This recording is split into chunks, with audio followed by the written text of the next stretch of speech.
When you're ready to pop the question, the last thing you want to do is second-guess the ring. At BlueNile.com, you can design a one-of-a-kind ring with the ease and convenience of shopping online. Choose your diamond and setting. When you find the one, you'll get it delivered right to your door. Go to BlueNile.com and use promo code WELCOME to get $50 off your purchase of $500 or more. That's code WELCOME at BlueNile.com for $50 off your purchase.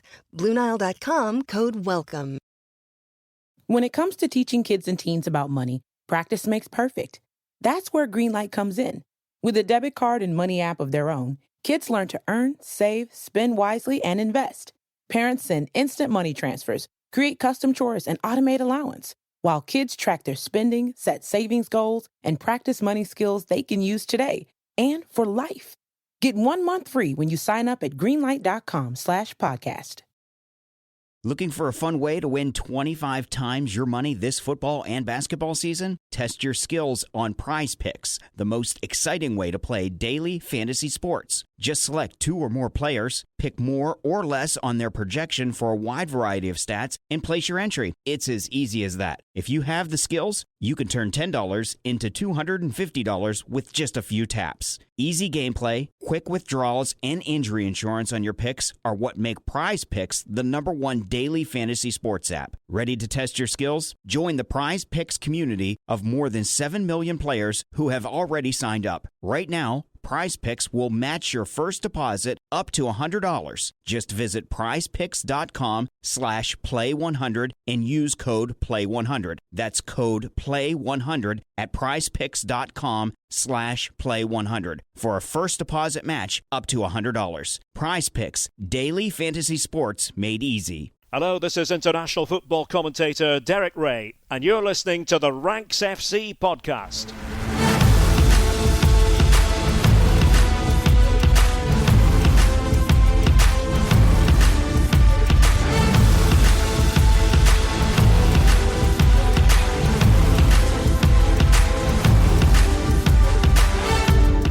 Ranks Squad, and welcome to Ranks FC. It's your favourite football podcast, back for the 200th time on this feed. Big 200 for Ranks FC. 3 years into this project, we have hit the big 200 on the free feed. It's all very exciting. My name is Jack Collins, and I'll be your host as ever today. And joining us to celebrate this magnificent occasion, it's the return of the rank god, Mr. Sam Tighe. How you doing, mate? Very well, mate. Thank you. I want to say that this was all planned by us, but no, it definitely wasn't. We agreed that I would come back on this spot, like 4 weeks ago, and then yesterday you were like, "Oh crap, 200." So fate. Should we just chalk it up to fate? Things were meant to be. Chalk it down to destiny. Give this one to the fates of Mount Olympus and over the best. And of course, our transfer guru, Mr. Dean Jones. How you doing, mate? I'm good, mate, but I need to just remind you to go and check my Ranks FC contract. You will discover that after 200 appearances, I do get a pay rise. That would be great if you'd made 200 appearances in these 200 shows. But I think that there are probably a few episodes left for you to actually hit that pay rise. There you go, mate. You can't have it all. You can't have it all. It's good to have the squad back together. And we're going to go very traditional in terms of what we're doing today. We're going to start with things we love. Sam's bringing a main ranking in the second segment, and we're going to finish with a gibberish as well. Going old school to celebrate 200. So, Dean, do you want to kick us off with things we love? Yeah. Make sure you'll get into that gibberish because, I came up with something a bit on the fly last night that I think is going to be fun. Anyway, the thing I love is the hope and fear the Premier League is striking into every club in the country right now. Everyone, down to Chelsea in 10th, is chasing a European dream. And, it's quite tangible. Chelsea, arguable, but, they're kind of expecting that they should reach Europe. Champions League, ideally. Everyone below that is basically in a relegation battle. I think Brentford might be the only team in the division that might just be able to sit through this season comfortably. Everyone else is fighting something. And Everton's points deduction has actually also got us wondering what the future holds for Man City, Chelsea. everyone's on edge with something to fight for this season. It's quite extraordinary. We've got no one that's nailed on to win the league as it stands. Yeah, 8 teams, I'd say, ready to fight for the top 5, which will probably be the Champions League places. There's definitely 6 teams in the relegation fight, but potentially also Fulham or Palace or Wolves. And it could all turn around so quickly. And I don't think that there's a better example of that than what's going on at Man United right now. The team that have been in crisis mode, right? They're 6 points off top spot. Man United are 6 points off being top of the Premier League right now. So you go back to the 8th of November. They just lost 4-3 to Copenhagen. Ten Hag was being talked about as being on the verge of potentially losing his job. Here we are 20 days later. He's manager of the most informed team in the Premier League. They haven't conceded a goal for a month. Garnacho's just scored the goal of the decade.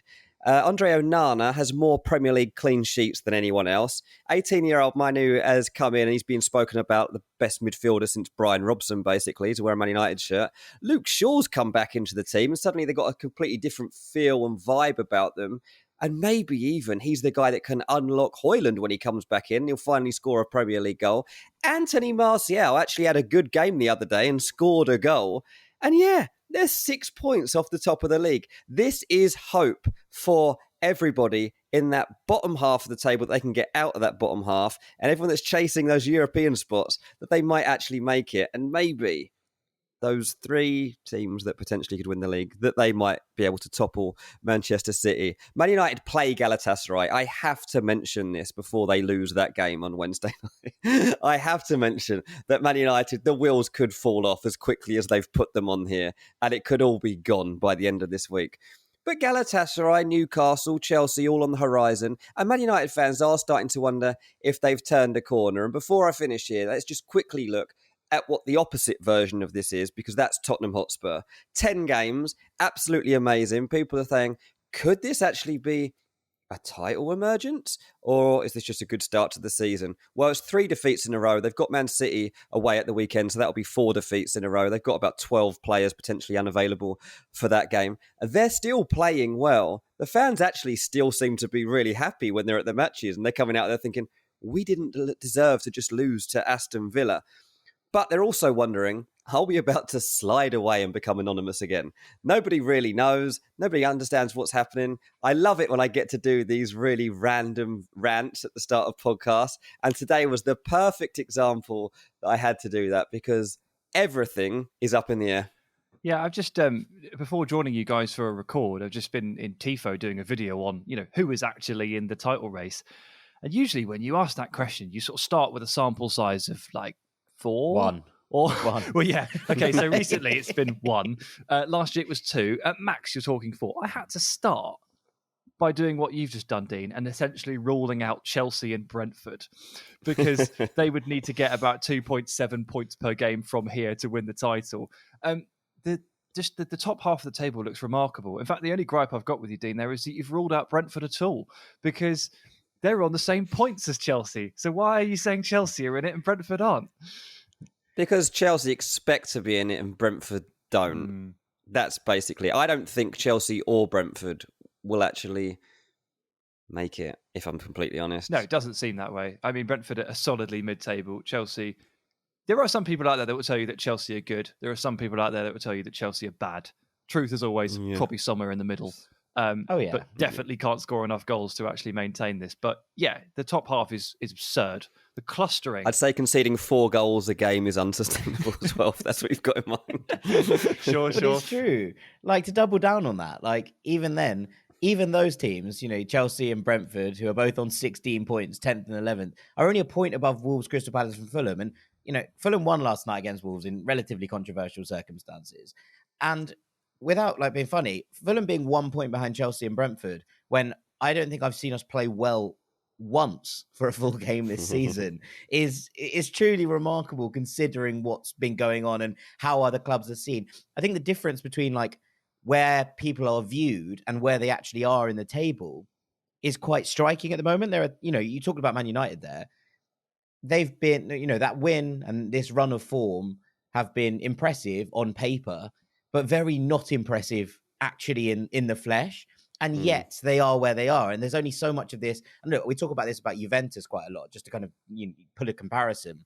We talk about the fact that Allegri ball is almost insufferable for quite a lot of the time. Like, it's very, very difficult to watch. And Juve fans, like especially the Juve fans that have spoken to us on Ranks and in the Patreon, are furious with what they're having to watch. But equally, they're 2 points off top in Serie A. And it's that kind of like difference and that dichotomy that diverges between the actual points on the board and where a club look like they are in a table and what we're seeing on the pitch, I think have maybe never been starker than we're seeing right now. And that actually adds another element to all of this. It's making me laugh this week where people are referring to Man United as the form team of the Premier League. And it is true. Like, they're the only team in the league to have won their last 3 games. And they are the form team in the league in that they've taken 15 points from a possible 18. So over a 3-game stretch, they're perfect. And over 6-game sample size, they are the best team in the league. And of course, if you watch any of those games, apart from Everton, you've got squeezing past Luton 1-0, Burnley 1-0. Yeah. Like, they're not good performances. So, yeah, Man United are a very, very, very funny conversation right now. I was listening to you guys on Monday talking about the Everton game, and like, they gave up over 2 XG in a single game to Everton. Like, guys, and they won 3-0. I mean, Christ, Garnacho helps. But it's just really hard to take stock of all of this, isn't it? Yeah, like, can they do that against Newcastle at the weekend? They can't give up those same, surely, the same opportunities in a game like that. But they'll also go to Newcastle thinking, well, they're in a bit of a injury crisis right now. Let's give it a go. Any other kids we can bed in? What else can we try? Anyone else going to turn this around for us? Yeah. All righty, let's move on with Sam. Got anything fun for us? I mean, look, guys, I'll make it a bit different, but I'll make it honest. While I miss recording with you guys every week, obviously, I love being a listener. I love sitting back. And I was always sitting back. Go to the gym on the Monday, listen to the postbox on Patreon, and then sitting back on the Wednesday and listening to the pod, and just making notes. Just making notes. One things we get wrong. Sometimes I send them to you, but yeah, sometimes I keep them to myself. I've got a little annual here that I'm working on. All the mistakes Dean makes. Can we sell it as merch? All the factual errors. All the times Jack mispronounces the word eligible. All these things. It's just fun things. And I'm really enjoying just being part of I'm still part of the community on Discord, but I'm just enjoying listening and just getting the takes because it's really healthy to listen to as many smart people as you can. So I pay special attention when Dean speaks.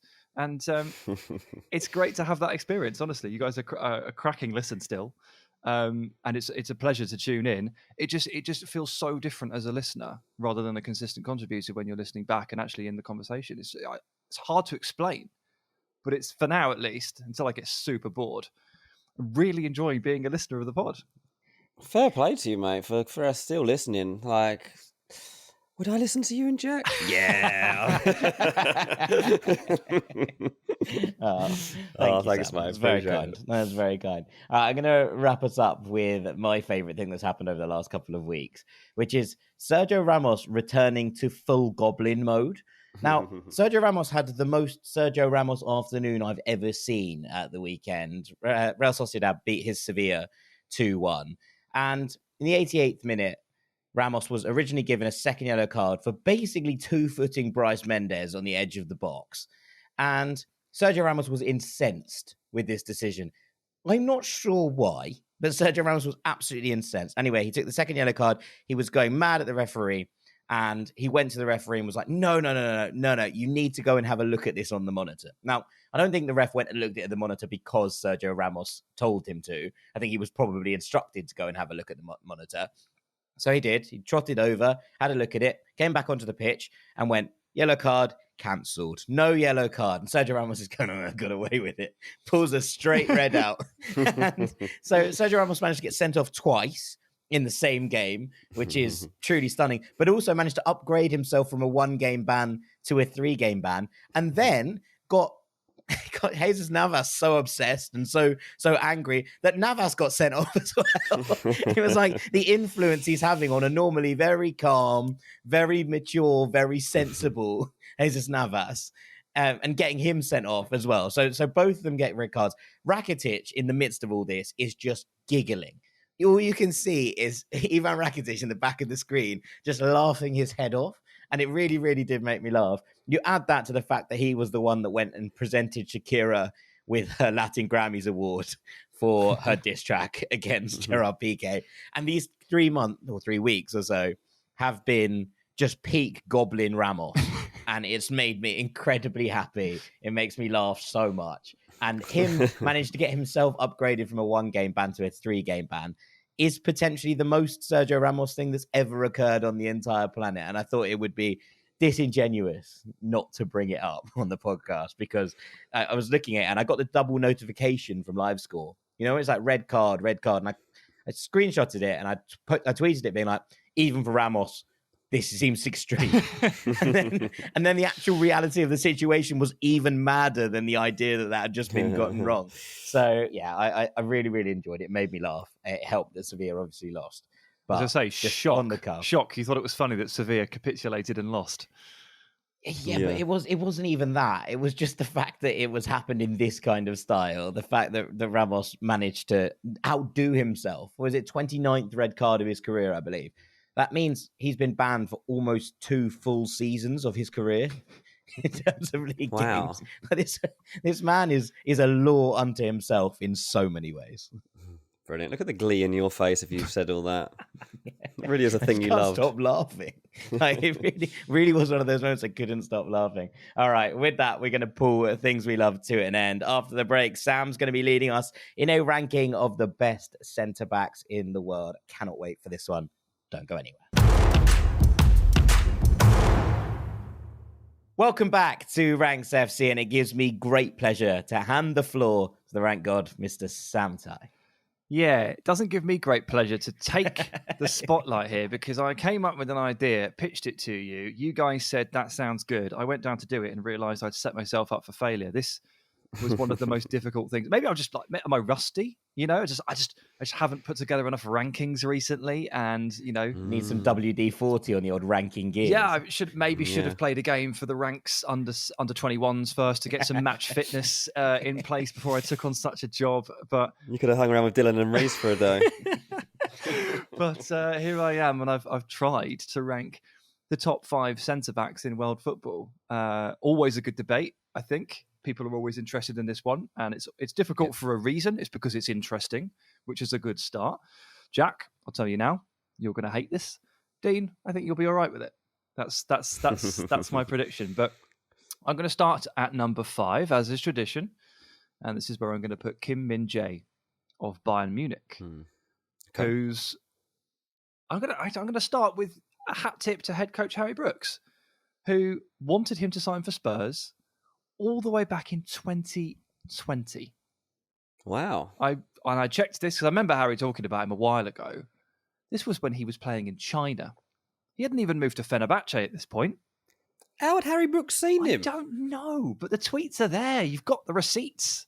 They're all there. And from 2020 through now to the end of 23, he has moved over from K-League over to Beijing, and then over to Fenerbahce, and then to Napoli, and then to Bayern Munich. He's reached the very top of the game in the space of 3 years, from like an almost impossible starting point. How many players go K-League and CSL into the leading lights of this kind of scenario in the space of 3 years? It's absolutely amazing. But when you watch him, obviously, you're not surprised. He's super strong and super fast, and ticks just a lot of the sort of modern game boxes for a defender. His recovery defending is absolutely amazing, and I definitely underappreciated genuinely how fast he was last season when he was playing for Napoli, because I've seen him playing that super high line for Bayern, and good Lord, can this man pick up the yards? It's absolutely incredible. But he's also clearly a leader at the back, super durable, like barely misses a game. He's comfortable on the ball. I have a slight issue, guys. I'm going to try with these guys because we're talking about really good players. I'm going to try and pick out something that isn't perfect about them as we go. It is quite challenging at times. Kim's passing can be a little bit janky at times. Just sort of hits them either behind the player or too fast into their feet, so like not into their path, or makes it hard for them to take that first touch and move it out of their feet. But it's not a massive problem. I see it come up every now and then. Unfortunately, he's not perfect, but for him to go into this Bayern team and, he's now forcing De Ligt and Upamecano to share duties. Like, Upamecano, he's having to really work for this role. De Ligt, an 80 million euro signing himself, is not guaranteed a spot. This is quite a serious impact to have on a team like this, and it certainly speaks to his quality. And I've got to the point now where I think he has to be considered in the top 5. Yeah, definitely. Yeah, I mean, it's that competition for places that just baffles me. Like when you're looking at that Bayern squad, I know that they've been tested a lot this season already in terms of numbers and in midfield and defence. But Kim Min-jae, he's just always there, isn't he? And it's like going to be a real test of him this season, to the endurance test, really, because Bayern are actually in a proper title challenge this season, it looks like, anyway, if Bayer Leverkusen can really maintain this. And they've got to keep what's good about them good at Bayern, and that's going to be Kim, isn't it? When you're kind of analysing this, I was trying to kind of pull up some bits and bobs from last year, and I think that whilst Napoli have only conceded 4 more goals this season than they had at this point last season, I think the difference that we've seen that's been really drastic has been in the Champions League. Napoli was so dominant in the group stages of the Champions League last year. And this year we've seen a real kind of fall off in terms of that, and just their ability to know that everything was in hand at the back. Now, obviously, Spalletti's absence has played a part in this as well. But Kim was really the only player who you went, oh, they're going to really miss him this season in terms of the players that departed. And the one big change in terms of personnel from last season. Now, it would be foolish, I think, to say that Rudy Garcia hadn't had an influence and that it wasn't, open to actually looking at that and thinking the way that Napoli play is slightly different. But that dominance in a tricky group, I thought, last year in the Champions League, where they picked up their biggest ever away win against an, albeit, slightly on the decline, Ajax. They were really impressive against Liverpool. This season's been very different in that regard. And I think that from being kind of a team that I thought were unlucky not to reach the final and actually had fate played them a different hand in terms of injuries, maybe would have got there, to go to a team that you're now going, do you see Napoli getting past the quarterfinals? I think the answer is probably no. And Kim's influence on where they stand in terms of, everyone has their own little ranking of where everybody sits in Europe and what the power plays are. That's the difference. And that's why Napoli have slid down that list for me, because they don't seem so secure and comfortable. And so much of that is to do with his absence. Yeah, I think something we'll probably end up discussing or focusing quite a lot here with these players is that Kim has this ability or this aura of a bit of a sort of cheat code safety valve player. So like if he's on the halfway line and you're pushed up and he's prowling, most balls in behind aren't going to hurt you.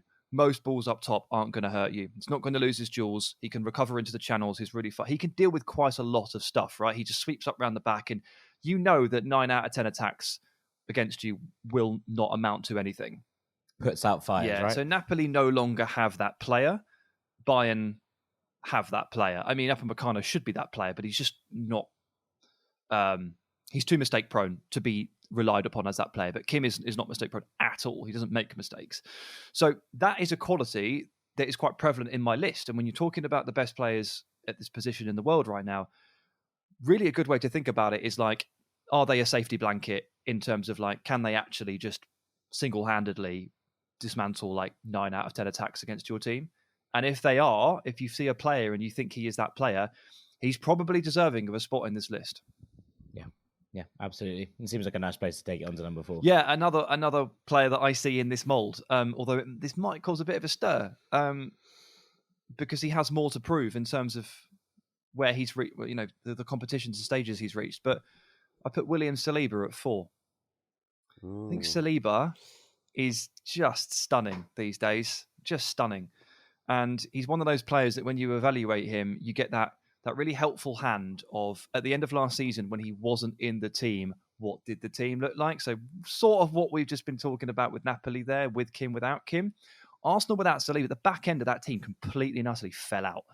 And I know that part of that discussion revolves around the drop-off from Saliba to Holding, and it's not all about how good Saliba is, but it's a pretty big part of it. Like, Arsenal this season have been defensively almost flawless. They are the best defense in the league from goals conceded to underlying numbers. Saliba, I think, is a huge part of this. He is that player that on the halfway line, you will not win a duel against him. He had this early game this season against Man City where he basically went shoulder to shoulder with Erling Haaland and did a job, held him to 0 shots, and Arsenal held City to nil. I mean, you've got to take note of this stuff. And then beyond that, Saliba's sort of short-range passing and sort of progressive passing is really, really good. Again, we'll try and point out a shortcoming. He's not a dominant aerial defender, although he's not weak. He's just okay. And he doesn't have a beautiful long-range switch pass. You know, he doesn't have that crisp change of play that some of the other players that we will talk about do have. But in terms of like when the ball's on the floor, he wins it. Like, you are not getting past him. His speed, his power, his reading of the game, it's awesome. He's an awesome player.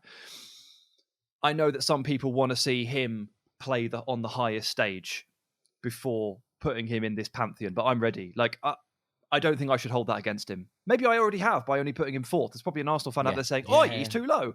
You know, but there's someone else going, well, he's proved nothing. You know, he's only played 4 Champions League games, which is also true. Yeah, it's a double-edged sword, isn't it? Because every level that he's stepped up to so far. Yeah. We haven't seen all that much of him in the Champions League, obviously, but we have seen him play the majority of a Premier League season with Arsenal going toe-to-toe with City, who won the treble as title contenders. Yeah. And we've seen him play against that City side now numerous times. I just think he keeps growing. And that's the thing, isn't it? It's about the way that Arsenal adapted. And maybe this goes on to a broader point, but actually what we saw from Arsenal last year was heaps of fun, but also at times you're looking at going, okay, that's not how you build a long-term sustainable title defense against a City side of this quality. What Arsenal have done this year, whilst they've not been as fluid, whilst they've not been as kind of exciting and kind of golden in attack, the defense is suddenly their strongest point. And Saliba is the heart of that defense. And actually, I do think that if you are going to go toe-to-toe with City and come out on top, in the way that Liverpool did a few years back, actually, it's about how many you keep out as much as how many you put in. Because if Arsenal can keep clean sheets 3 out of every 4 games, then suddenly you're looking at a team that don't need all that much to continually pick up those 3 points that keep the machine rolling, that keep the cogs turning. And Saliba, for me, feels like the element of this that is least replaceable right now. Yeah. I mean, it's really clever the way that Arsenal managed this too, because they obviously signed him and he was going out on loan. And yeah, there was one stage where I remember there was like genuine concern, like, is Saliba actually going to fit into what Arteta's going to build here at Arsenal? And there was talk about where he would fit in, what opportunities would he get? And then obviously he came into the team and he grew from there. But there was definitely at one stage some uncertainty, whether in Arteta's mind, I don't know, but there was certainly plenty of column inches around it, and whether he would actually become a mainstay in this Arsenal team. And here we are. When did he... What, a year and a half later? and you can't imagine the team without him. Like, that's how good he's been. He's 22 years old. He's been an Arsenal player for, 3.5 years now, but not really. He's really only been on our radars properly in the Premier League now for not even 18 months, and he's just great to watch, isn't he? Like you say, like he's not complete, but he's 22, and that's fine. Yeah. You're right. He's so new to us still. Like, there was last pre-season, Arsenal played Sevilla, and Saliba got the nod. Like, right, here's your chance. And I remember that pre-season game, the Arsenal fans coming out of it like, oh my God, he's unbelievable. Why have we let him be away for the last 2 years? But that was actually very important as well, those minutes. Yeah, they were very important. Yeah, he got loads of experience. And look, I mean, he ended up, he went on loan to Marseille, and I think he was in the Europa League or the Conference League. I can't remember which one it was, but they got to the semi-finals. Again, that's deep European experience. Okay, it's not quite Champions League, but like he's lived a few lives already, this guy. He's already had to come back from an injury that taught us all how important he is. He looks in fine fettle this season. He's one of those players that is a little bit difficult to rate, because there's sort of 20% of my brain is like, he should be higher. And then the other part of it is like, well, wait until we get to the guys ahead of him, because I actually think it might be a little bit disrespectful at this point to put Saliba above the 3 that I have ranked above him. Okay. Yeah, I think that's fair. I think that the expectation and the hype around him is so big that it becomes difficult to drown out the noise sometimes with Saliba, because he has been so good and we haven't really seen anything to suggest that he won't go on to be one of the, best defenders in the world and be on this podium at some point. But there is also a body of work that you have to accept and analyze as well. And I do think that's fair. Yeah, absolutely. And there are players with simply a bigger body of work and a more consistent body of work. And in at 3 is one of those players. It's Ruben Dias, who I genuinely thought, well, first of all, I hate talking about him because I got him dead wrong coming out of Benfica. So every time I have to talk about Ruben Dias, it reminds me of my own failures. But also, he's nowhere near as fun, right, to watch as William Saliba. Saliba, he's really smooth, and the way he nicks the ball off strikers in the channel and then dribbles round them again, just takes the piss out of them. Dias doesn't do any of that. But the old adage with regard to centre backs and defenders is about not making mistakes, is about being consistent, about always being there. And Ruben Dias is always there. He always plays well, apart from that one game the other day against Chelsea where he was pretty poor, but that was the first game in 2 years that he hasn't played well. And he also was asked to be into midfield. Yeah, so slightly strange. Yeah, we'll give him a pass on that one. Maybe not his fault, but also clearly a really important player in terms of galvanising others and leading the line. And again, one of the old things we say about centre backs is that they should be leaders. They should be very vocal.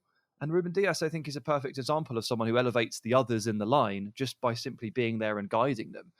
So you have to give yourself some considerations here, how important is leadership and organisational skill when you compare it to what Saliba does to people. But Dias has got this incredible body of work here, years and years now at the very top level, playing for one of the best defences, the best team in the world. And I just felt like he had to go in here at worst 3. And if you want to talk about weaknesses, well, there really aren't very many. But he is, surprisingly, he's not that strong in the air, considering, I don't know what he looks as a youth player. He looks like he should. Yeah, I just what a stupid thing to say, but I completely agree. And I was trying not to say that, but he looks a bit more sort of. He's grown his hair now, but when he came through at the youth league, he looked quite brutish. He was a skinhead, and he was a physically dominant player. And he actually doesn't win a ridiculous amount of aerials and doesn't overpower people in the air in the way that you possibly would expect him to. He's probably an underrated passer and an overrated physical presence. But again, as is often the case, it's somewhere in the middle is Ruben Dias. He's been so good. And I think that there were question marks when he came into this City side from lots of us. And yes, you were one of them. But also, I think there were definitely some more question marks than people now look back and give credit for. He had been good at Benfica, but it was a lot of money. And we kind of were like, where does this fit into the way that Pep wants to play? And the way that this defense has adapted through the years. Now, we talk about that Chelsea game and talk about the fact that him stepping into midfield in a way that someone like John Stones does didn't work in the way that maybe Pep had expected. And actually, they've had to reshuffle the pack to allow Dias to remain as the kind of cornerstone of the 3 that don't step into midfield. And that's fine, because actually what he does bring to the table from a defensive point of view is so strong and he's so considered back there that it basically allowed for Pep to start to, utilize these different formations to actually experiment with pushing players further forward. Dias has been the cornerstone of the kind of defensive hub that has, it's basically gone, right, Pep, do we want in front of me? Because when people come through and players come through, I will put out the fires. Yeah, it's a nice way of putting back to that phrase. It's a nice way of putting it. But he has sort of facilitated the whole thing. Yeah. In that Pep knows that he can rely on this centre-back, being the guy and being the rock. He's the rock in many ways on which Pep has built this church. There you go. I didn't want to say it. I didn't want to say it, but I have said it. The last player you said that about was De Ligt. Chris Smalling as well, I think, Roma. So it was some very important names being thrown around in this list. But he has allowed Pep to utilize this formation, and his presence in it is perhaps sometimes undervalued because he is not the player that steps out, but actually he probably facilitates all of that. And I think that that's important to notice. Yeah, definitely. Yeah, he's just got a way about him, hasn't he, Ruben Dias? And he seems to just his character off the pitch. He seems. I've seen him at times give interviews, and he'll go into great detail in an answer, and then other times he just can't. He'll just like not zone out, but he'll just give short answers and just doesn't want to be there. And you can clearly see that he's got other priorities on his mind in that moment. I just think that like when it comes to football, he does the simple things that make him so good, and like he will never go away from those traits, and that's why he's become such a reliable figure for Pep to turn to on so many occasions. And we look at the City team, and you do expect rotations, and they sign Gvardiol, and you're like, is he really going to sign him and just play him at left back, or is there going to be more rotating in the centre half positions? And where's John Stones going to be playing long term? And you look at it, and Ruben Dias, like 9 times out of 10, is in that starting lineup. It's very rare, especially for a big game, that Ruben Dias now would not be included in a Manchester City team. It just feels like he breeds positivity at Man City, and for all the focus that always goes on Haaland and now Jeremy Doku and the way that Man City are going to score goals, he is the kind of the unsung hero of why they don't concede them. Yeah. Apart from those 4 against Chelsea. That's an anomaly. We'll call that an anomaly. We write that off. Hall pass. All right. Who's in at number 2, Sam? Right. It gets really interesting here. At 2, I've got Virgil van Dijk. Oh. Okay. So cool. I was thinking about this. I was like, can't believe Harry Maguire's number 1, but carry on. Crazy. If you asked 100 people in England who is the best centre back in the world, what percentage do you think would say Virgil van Dijk? 70. It's been ingrained in us by now. Yeah. It's an automatic answer. Yeah. Despite the fact that obviously, like he had his dip, his understandable dip, post ACL, he did struggle a little bit coming back to fitness and form. It has taken him about a year. I've seen a sentiment that kind of, you've got the Arsenal fans all sort of pumping up William Saliba here as the best in the league, and then you can see on the other side of the fence, like Liverpool fans are like, hey, if you haven't noticed, Virgil's looking like he's back to his best. Back to his best is a very strong statement because his best is 0.2% off a Ballon d'Or. So I probably wouldn't say back to his best, but he is creeping back up to an extremely high level. And he's got all of these things, all these parts of his game. Obviously, he's got the aside from one severe injury that wasn't his fault, the durability of someone like Ruben Dias and, the organizational skills. He's got that long switch pass that I want William Saliba to have. Actually, you were talking about Ramos earlier, Jack. Ramos and Saliba played each other like a month ago, and Ramos was raking these balls out left and right. And it really actually brought the comparison to life in what Saliba doesn't have in that respect. Van Dijk's got it. He doesn't show it as much anymore because they have to give the ball to Trent, and he does it. But he does it. And he does one every now and then. You go, oh, that was a good pass. That was exciting. Doesn't happen often enough, really, but it's still there. And so he's got every element. I don't know what the weakness is with Virgil. I tried to come up with one. He's not the cheat code that he used to be. He's only 90% of a cheat code. That's such not a weakness.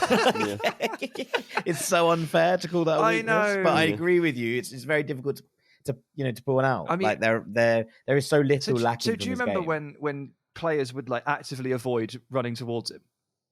Yes. So that doesn't happen anymore.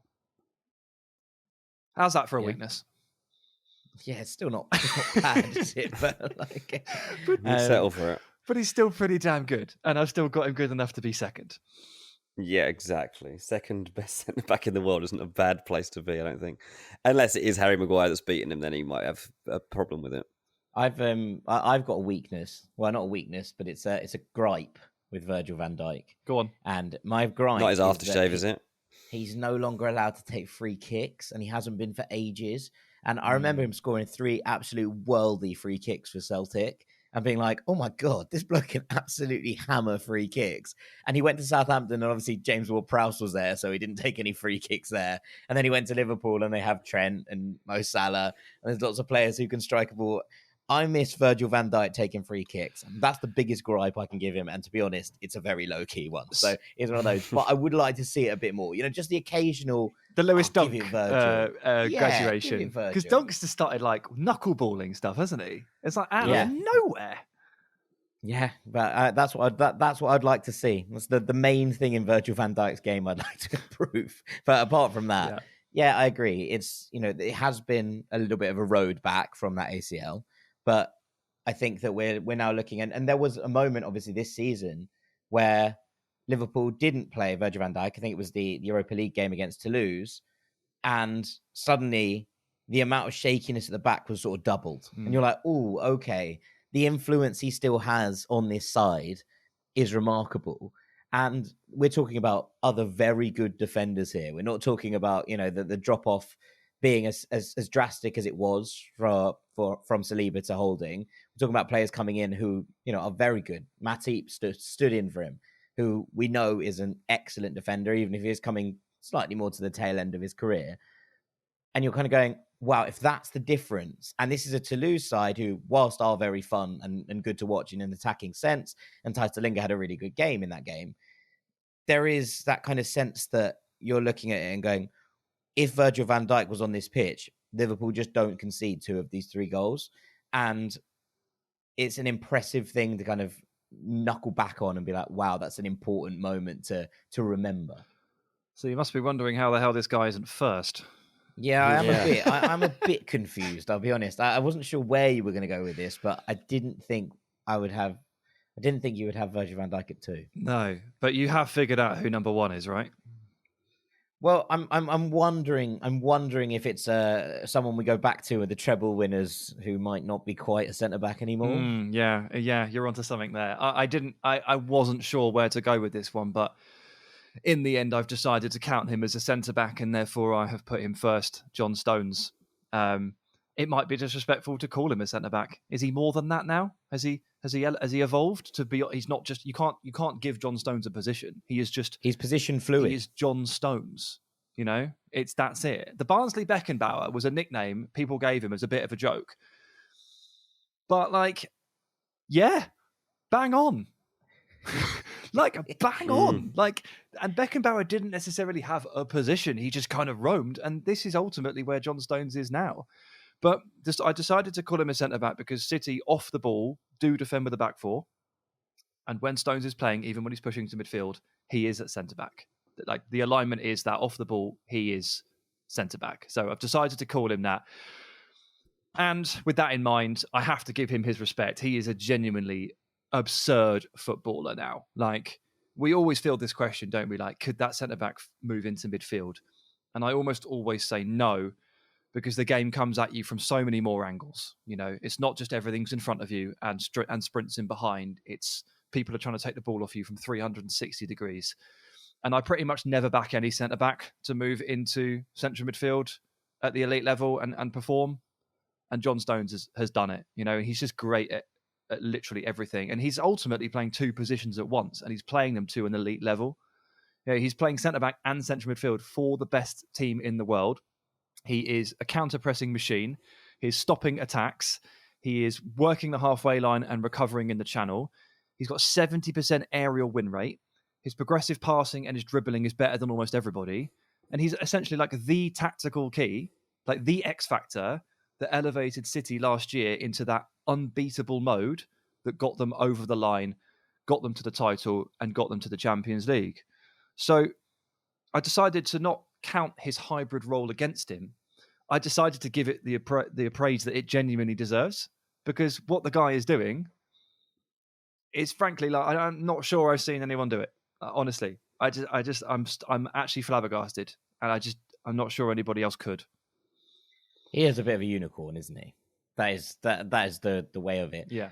I slightly still disagree with this. I think that Virgil's last 5 years probably will count in his favour if I was doing this for, where we are right now. But I do think that if you're counting Stones as a centre-back, and you're right, it shouldn't be held against him that he's being asked to do more stuff. Yeah. That's true. I just wonder if you were picking a centre-back for a World 11, would you pick Van Dijk ahead of Stones if they weren't managed by Guardiola? Again, it's a different thing. I'm not holding it against him. He plays Can I have for them City. both? They conveniently play left and they right. Work together. They'd work quite nicely together. You're right.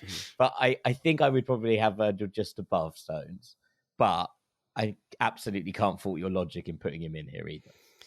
Yeah, it's funny. Like you think back, and in 2018, like there were reports around John Stones potentially leaving Man City. He'd had a bit of a hard time, and he'd lost his place. He'd had a hamstring injury, and he was trying to get back in the team. And they had obviously a strong squad at that point. And the rumours were going around quite a bit. And I've just dug out the quote actually while you were talking there to try and find what Pep said at the time, because I remember he was just like, no. And he was basically like, I'm not going to comment on any transfer around him because it is just fake news.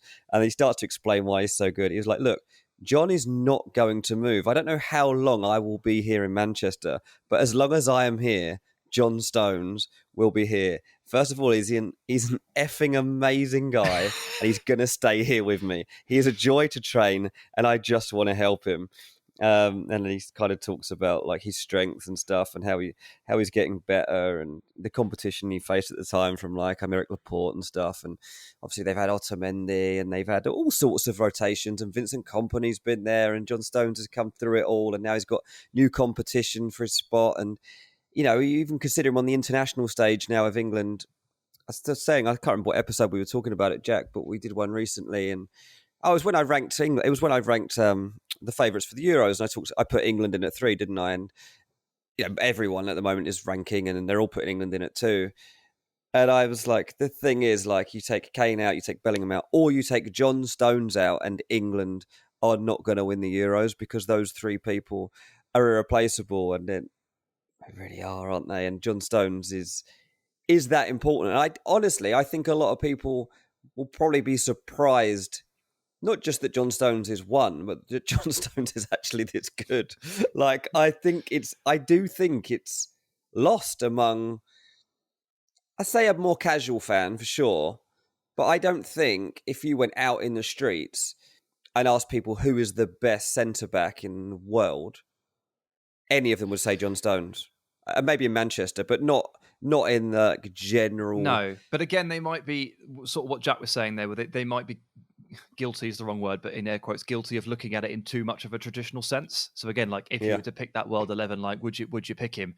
So he's a difficult one to place. I mean, first of all, I had the debate of like, does he belong in the list? But then I decided that if he was in the list, he had to be first. But it kind of works both ways, where like he's not doing what you expect a centre back to do. But it's about whether or not that bothers you in this kind of construct, or if you're actually willing to sort of, well, for me anyway, give him the respect I think he deserves. Maybe people still haven't quite realised that what he is doing is genuinely not repeatable by so many of the others that we talk about in this list. Like, we know that you can't put Ruben Dias into this position, and he can hold his water. I don't think Virgil necessarily has the agility to do this. I don't think you could put Kim Min-jae in there. And Saliba, who knows? He's still very early into his career. But there were some other names, obviously, I considered have had to leave as honourable mentions. And to be fair, there is actually one name on the honourable mentions that might be able to do this, but he didn't even make the top 5. Well, what are the honourable mentions? Because it was about to be my next question, because there have been some very, very impressive defensive performances this season. Real Madrid have been very solid at the back. Obviously, we've seen Nice put together one of the most remarkable defensive runs I've ever seen, to be perfectly honest with you. It's absolutely stunning. There are a couple of Barcelona players here that might be a little bit aggrieved that they're not at least in the conversation. So there's some interest in there. Yeah, so the player that I was sort of alluding to there, who doesn't make the list, but could, I think we know that he can play this John Stones role, or probably could, is David Alaba. Who's obviously a massive part of this Real Madrid defense. He's very, very good. He's been amazing for a long time. He is a world-class player. I've left him just aside. And it's really hard. Like, you sit there and you go, right, Alaba or Kim for 5th. Like, what are you picking between? It's so difficult sometimes. But I decided to leave Alaba aside, not specifically because his aerial stuff is a bit poor, because he's a converted left-back midfielder. But like, if you're being really picky, Alaba's not strong in the air, right? So like, sorry, mate. the stakes are through the roof on this one. I'm going to have to drop you to the side. Ronald Araujo, amazing. Me leaving him out is the reason I started this conversation, Jack, by saying you aren't going to like this. Yeah, well, that's fair. But I think he's more error prone than anybody on this list, and he just needs a couple more seasons before maybe the mental side of it catches up with the incredible physical side of it. Just experience. We've always talked about centre backs, maturing and peaking at 28. He's got a long way to go. And then speaking of maturing and peaking, I know he had the worst game of his career at the weekend, but just like Thiago Silva's been a sensational footballer for a very, very, very long time. And while he's not top 5, I need to at least say his name. Yeah, I mean, I don't mind you leaving him out because I think that his powers are now declining, and I think they're declining relatively rapidly as well. And I think that we've seen that not just at the weekend where it was dreadful, but also, just across the course of this season, we're starting to see Chelsea fans and channels discuss whether it's time to actually go back to that Monaco axis of Disasi and Badiashile. I don't think you say that about anyone else that you've alluded to here. None of the other players that have been alluded to are being questioned about maybe it's time for them to be dropped. So I think that leaving Thiago Silva is a pretty reasonable. No, I just wanted to give him now. his dues, man. Like to be going on that long, the longevity of this man's career. Does he just incredible? He just needed a quick mention. Yeah, no, 100%. Very good. Well done. Good work. Dean, it's excellent. who's your number one? Good work. Harry Maguire. Mate, I'm only half joking. Harry Maguire is the best asset in FPL at the moment. I've just done a show about this a minute ago. We were like laughing about how a few weeks ago we were looking at like wild cards and stuff in Fantasy Premier League. And I did mine and I was like, do you know what? Harry Maguire is £4.2 million. He's playing every game. I'm getting him. I think he gets me 6 points every week. Keep up with that, John Stones. Especially when you're injured. That's where you're lying it. I was a little bit surprised not to see Bastoni at least in your honourable mention, Sam. Oh man, it's just not really quite been his calendar year, has it? Or maybe this season? I don't know. Has there been something of a drop off? A little bit, but also Inter are very, very good defensively. They are. I'm not ready yet. I don't know if that's just like sub-psychos, like subliminal, like back 3 tax or what. Like, I don't know what it is. But for whatever reason, you get like an immediate reaction, yes or no, to these sorts of things. And Bastoni wasn't there. Okay. His time will come. With that. Yes, he will. He will. I guarantee you that. With that, I think we should probably leave it there for the main segment. But we've got a special gibberish in part 3. So don't go anywhere. Welcome back to Ranks FC. And as we're running it back today, rewind the track.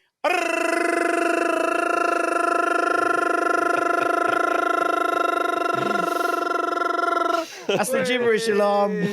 Oh my God, tears in my eyes. Chewy, tears we're in home. my eyes. Oh my days. This is an emotional roller coaster as we go back through the years here. Next we'll be bringing out the roulette wheel. Don't tempt me. Don't tempt me.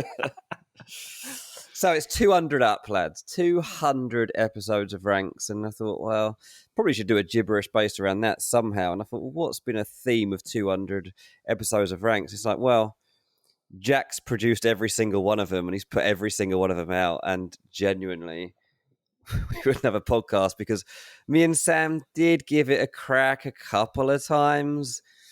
One time was the only time we've ever missed a podcast. It just didn't record. Not our fault. It was the software's fault. That was Jack's fault, wasn't it? It was because he was on holiday and he was still trying to produce. I still produced it from Tuscany before I went to a wedding. I was like, I'm afraid this isn't going to work. I think that's on you. Other episodes went out with just like no intro or anything, I think. So anyway, so it's 200. I was like, okay, so we could do a gibberish based around Jack, but what can I do a gibberish on Jack? And I was like, last night we were walking down to Fulham, and as we were getting there, I discovered something about Jack that I didn't really know. And I thought, well, this could be the basis of a ranking, like things I've learned about Jack or I'm not even sure about Jack at the moment that I think we need to know.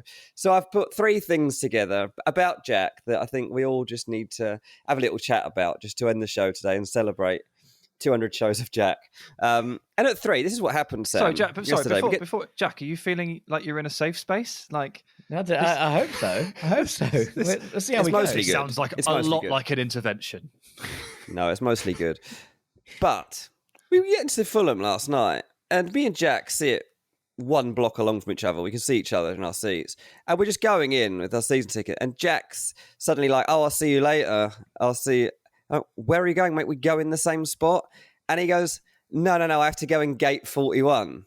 I'm like, well, you don't. No. Like, this every single one of these turnstiles lets you in. He's like, No, I always go gate 40. So I'm like, okay, so Jack has some superstition that I don't know about. And more than that, Jack feels like his actions, he's so important that his actions are going to determine the outcome of whether Fulham beat Wolves. Look, it worked, is all I'm saying. So, right? Jack, I need to know, what is this gate 41? Are you just like superly superstitious about everything, or is this just some weird thing about you? No, it was my granddad's gate. It was the gate that granddad used to go in. It's a lovely one. It's a lovely one. So I always try and go through the gate. Like sometimes, obviously, it's just too packed, and like that gate's, you can slip in sideways. But yeah, when I can, I go through gate 41 because it was my granddad's gate that he used to. Is it like the last gate? No, it's just randomly. How far away is it random from gate? your seat? Like what sort of? No. It doesn't make much difference. It makes no difference. There's like gates 30 to like 45 Right. are all in one like long line. So it doesn't really matter. But Sam, we were about to walk into the stadium, and like Jack just suddenly has to go like 10 gates down to get in, and I'm like, and I didn't see him again. So this is, and I was like, So that's it. I see you. Where I thought this was going was because Jack was scumming his way on a junior season ticket for a very long time after he became an adult. I thought maybe any libel cases on this podcast. Thank you very much. I thought that maybe the gate attendant at 41 would let him through, even though the ticket wasn't right. I genuinely thought that's where he was going. Otherwise, he would have been caught. No, I don't think anyone cared enough that much, to be honest. But 41 was Granddad's gate, so I went through it. Very good. Okay, so that's all cleared up. Love it. Any other superstitions I need to know about? He's Irish. He's got tons. I've got loads of superstitions. I have to salute every time I see a magpie. There's loads of random things. I have to say, morning, Mr. Magpie. How do you feel about odd numbers? Not great. Like I don't like them. Although weirdly, my number has always been 7 and 17. So like actually, those are my two favorite numbers. So there is obviously something, but I can't have like the TV on an odd number. Like you can't be having that. It has to be 16 or 14 on the TV. So I'm with you. Yeah, there. like I'm not great on it, but yeah, those are some certain superstitions. So we'll go. Okay, so number 2. Now, I don't know that this is necessarily a thing about you, but I just need to find out, really. Timings and lateness. Like, is it... Now, I just get the feeling that to you, time is just a guide. Yes, it's fluid. I work on quite like South Italian time, things are like if it's 2:15, like I'll turn up at like 22 minutes past 2.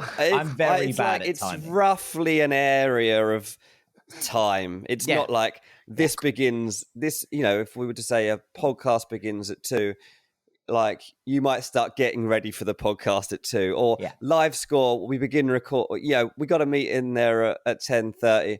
Oh, I need to make sure I'm arriving at the station around 10:30. Like, I get that it's just I need to be in the vicinity. Yeah, it's close vague. to that time. Time is vague to me. Like I don't really kind of work with things that have to be on like secure deadlines. If something's within sort of half an hour, 15 minutes either side of the intended time, I feel like you're probably fine. Yeah. Okay. Andre Villas-Boas used to stand at the Chelsea training ground tapping his watch as the late players walked in. We need to get Andre Villas-Boas interwoven. I don't think me and AVB wouldn't have gone that well. I don't think. I'm absolutely with you. Time is very vague to me.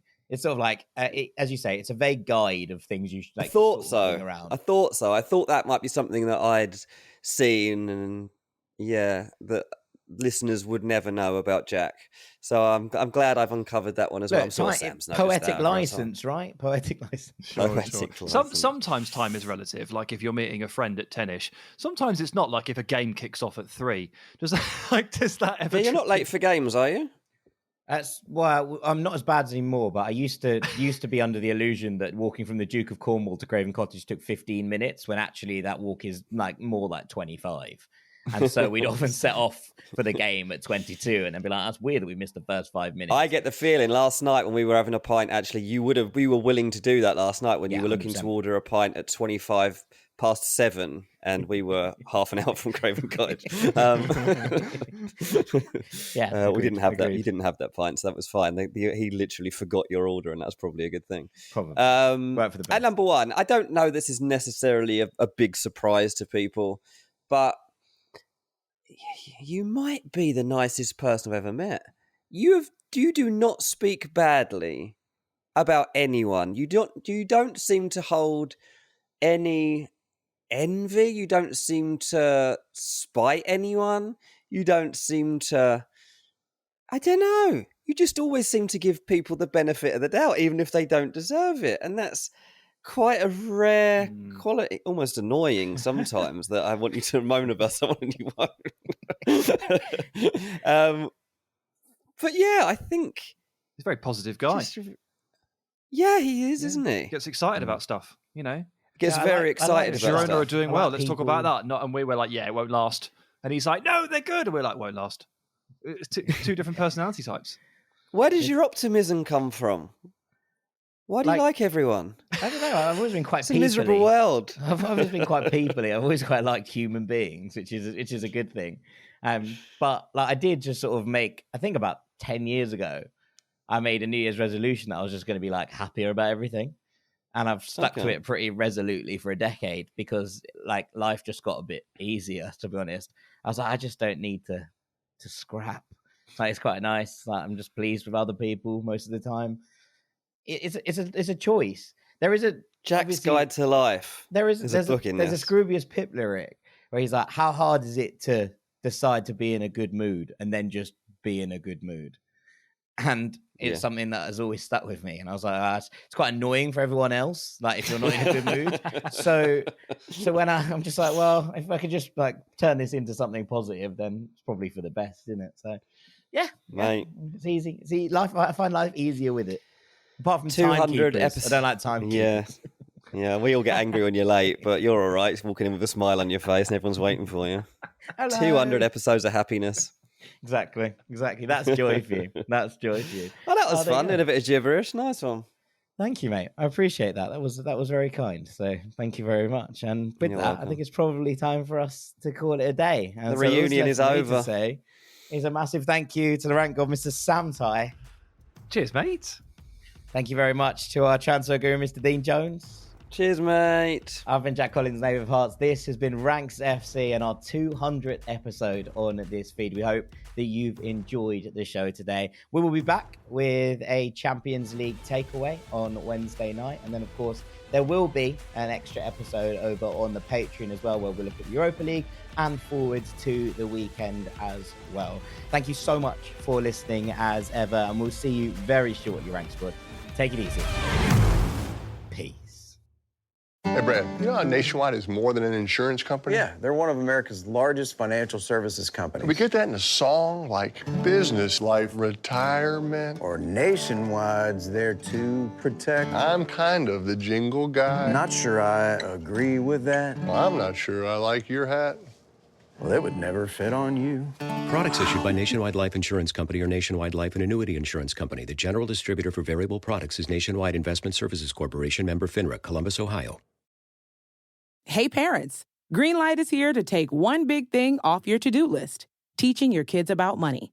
With a Greenlight debit card and money app of their own, kids and teens learn to earn, save, and invest. You can send money instantly, set flexible controls, and get real-time notifications of your kids' money activity. Set up chores and put allowance on autopilot to reward them for their hard work. Then learn about the world of money together. Get 1 month free when you sign up at greenlight.com/podcast.